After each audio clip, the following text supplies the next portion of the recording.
Hello everyone, welcome back to my channel. हमारा surface area and volume चल रहा है एक्सरसाइज 13.3, जिसका क्वेश्चन नंबर 1 है हमारा। A metallic sphere of radius 4.2 centimetre is melted and recast into the shape of a cylinder of radius 6 centimetre. देखिए, एक metallic spare है 4.2 सेंटीमीटर रेडियस का, जिसको मेल्ट करके हम क्या बना रहे हैं, 6 सेंटीमीटर की रेडियस का एक सिलेंडर बना रहे हैं। Find the height of the cylinder. हमें क्या करना है, सिलेंडर की हाइट पता करनी है। तो देखिए, क्योंकि स्पेयर को ही मेल्ट करके सिलेंडर बनाया गया है, तो दोनों का वॉल्यूम क्या होगा, सेम होगा। एरिया सेम नहीं होगा, क्योंकि एरिया तो जितना चीज़ हम जगह घेरते हैं डैट इज़ एरिया, लेकिन हमारा वॉल्यूम क्या रहेगा, सेम, क्योंकि वही चीज़ को मेल्ट करके हमने दूसरी चीज़ बनाई है, तो हमारा वॉल्यूम क्या रहेगा, सेम रहेगा। तो रेडियस ऑफ सिलेंडर कितनी दे रखी है, 6 सेंटीमीटर। रेडियस ऑफ स्पेयर दे रखी है 4.2 सेंटीमीटर।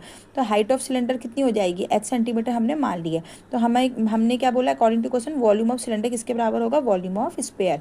सिलेंडर का फॉर्मूला होता है वॉल्यूम का पाई आर स्क्वायर एच, और स्पेयर का होता है 4/3 पाई आर क्यूब। ये पाई से पाई कैंसिल हो जाएगा। आर स्क्वायर, सिलेंडर की रेडियस कितना है, 6 इंटू 6 और हमारा रेडियस ऑफ स्पेयर कितना है, 4.2। तो 4.2 इंटू 4.2 इंटू 4.2, 4/3 ऐसे ही रहेगा। 6 से कितने बार गया, 6 7 जा 42.7, इससे से भी 6 7 जा 42.7, इस 3 से 3 1 जा 3, 3 4 जा 12। तो एच की वैल्यू कितनी आई यहाँ से, 4 इंटू 0.7 इंटू 0.7 इंटू 1.4। इसको सॉल्व करते हैं तो ये आता है हमारा 2.74 सेंटीमीटर। इसका मतलब जो नया हमारा मेल्ट करके सिलेंडर बना, उसकी हाइट हमारी है 2.74 सेंटीमीटर। सेम ऐसे हमारा सेकंड क्वेश्चन है, metallic sphere of radius 6 centimetre, 8 centimetre, 10 centimetre. देखिए, 3 स्पेयर हमें दे रखे हैं अलग अलग रेडियस के, are melted to form a single solid sphere. इन तीनों स्पेयरों को मेल्ट करके पिघला के एक सिंगल, एक बड़ा सा स्पेयर बनाया गया है। हमें उसकी रेडियस पता करनी है। तो हमें क्या करना है, जो इसका टोटल सिलेंडर का जो टोटल वॉल्यूम होगा, वो क्या होगा, नए वाले सिलेंडर के वॉल्यूम के बराबर होगा। तो वही रेडियस ऑफ फर्स्ट स्पेयर हमारा 6 सेंटीमीटर है, तो वॉल्यूम कितना होगा इसका, 4/3 पाई आर क्यूब की जगह क्या हो जाएगा, 6 का क्यूब।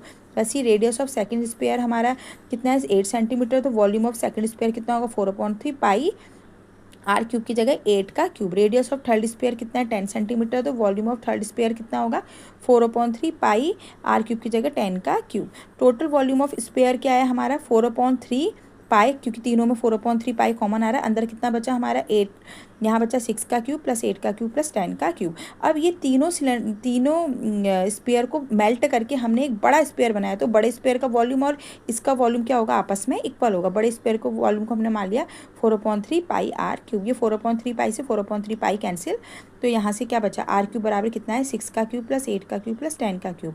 6 का क्यूब होता है 216, 8 का क्यूब होता है 512, 10 का क्यूब होता है 1000।